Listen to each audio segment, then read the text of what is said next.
So, my friend Jennifer here, in a nutshell, her son was taken away, put into foster care. She actually beat the system and got her child back, had a permanency order that said she had, completed everything and had full custody returned to her. 2 days later, a prosecutor filed a petition citing mental health concerns. 2 days later.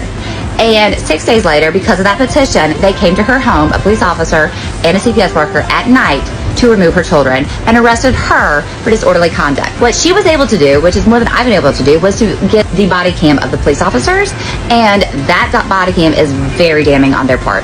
It shows a total calm, cool, and collected mother who simply was requesting what she is lawfully entitled to, which is a search warrant or a court order. It has to be a physical court order. So what the police officer does in the video that will be shown in the next video that I post is he walking off away from her and calling the alleged judge to confirm that this order is in place verbally, and even states that she can hear it and whatever, which clearly she couldn't because the officer intentionally walks way away from her. So Mississippi law states that you cannot take away a child based on a verbal order alone. She did nothing wrong, yet she was found guilty in justice court, and that was the intention, so that there would be some truth that they could say to back up their vague, retaliatory mental health concerns. This is a case, this is corrupt as they get, police involvement, the justice system involvement.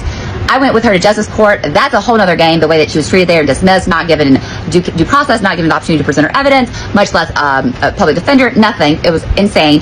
Obviously, that judge had already been told by the youth court referee and all these other actors to make sure that she was found guilty, because we know the prosecutors always meet with these judges ahead of time and already decide the cases before. So it's all a setup to prove that she's mentally ill after the fact. And we want to share to get the message out of this corruption. Okay, now I'm going to read to you the permanency order, the main parts of it, that gave her complete rights back, which I've never read one of these before because they rarely happen. So this is surprising, and somebody got in trouble for letting her get away with this and not keeping her case open.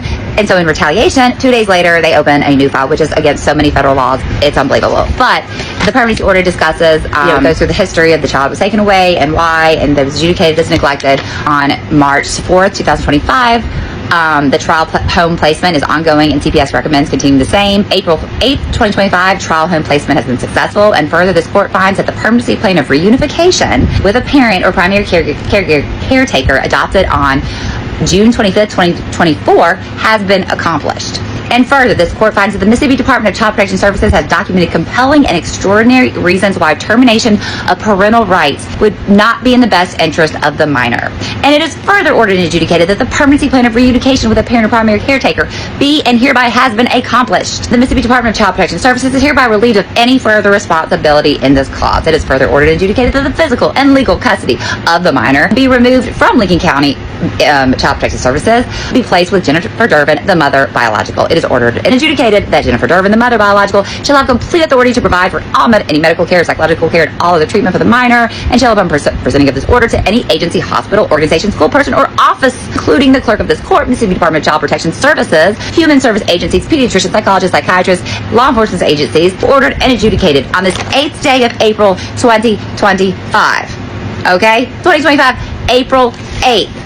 Wait, so all CPS investigations that want to take to the next level require a prosecutor to submit a petition to the judge for him to sign out alleging why the child should be removed or that legal proceeding in place. So, for this one, it says, petition comes now. The Lincoln County prosecuting attorney and files this petition alleging that the minor child is a neglected child within the purview of the Mississippi Youth Court Act, and would show unto the court the following to wit, that on or about April 10th, 2025, 2 days after the permanency order, saying you can use this piece of paper to show even law enforcement officers you have full custody back of your child. 2 days later, in Lincoln County, Mississippi, the minor did become a neglected child, as defined, blah, blah, blah, of Mississippi Code of 1972. Annotated child was taken into custody on April 14th, 2025, for neglect due to concerns regarding the mother's mental health state and erratic behavior. Love to know how in those 2 days that came into play, but check out what they do, and this is what they do all the time. They did it to next sentence. The mother was arrested and taken to jail that evening when CPS workers arrived to take custody of the child. She was.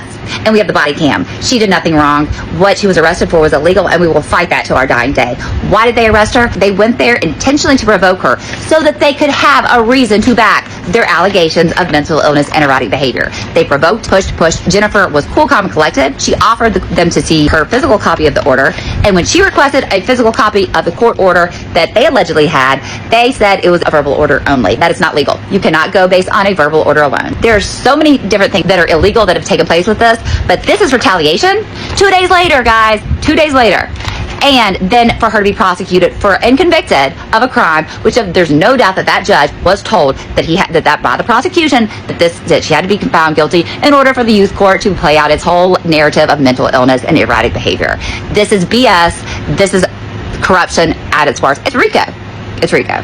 Okay, and so what follows in the next video, part 2, I'm going to read to you what we're going to file tomorrow in Brookhaven and show you the body cam of the policeman arresting her, showing that she was cool, calm, and collected, and that she offers to show them the permanency order that she has a physical copy of, and that they can show them her no written order, no search warrants, and that they actually, it's pretty damning what the police officers say. It's very concerning, to say the least. So stay tuned, watch the next video.